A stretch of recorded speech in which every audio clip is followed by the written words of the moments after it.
the Belgian tribe. My grandfather served in the European Theater of Operations during World War II, an experience he rarely talks much about. I've only managed to coax one story out of him.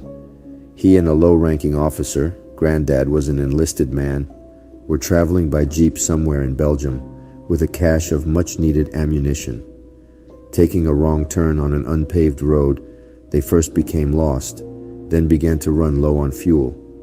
They sought to ask some locals for help, as the Belgians were highly sympathetic to the Allied effort.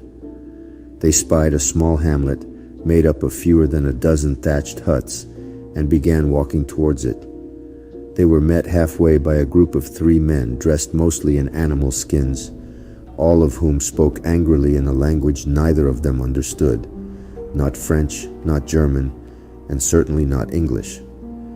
Negotiations proved futile, and one of the 3 drew a small rusty knife.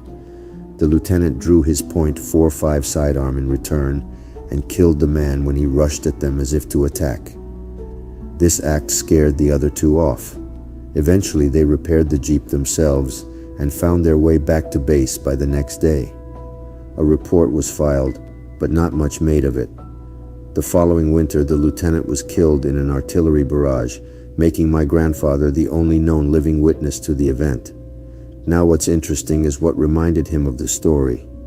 We were watching a documentary on the development of language, this one specifically about the Saxon tongue, which thousands of years ago developed into languages like German and English. Granddad remarked how much it sounded like the words he'd heard that day. Subscribe and click the notification bell to never miss out on new creepy and paranormal videos like this. Unveiling the unseen, embrace the shadows.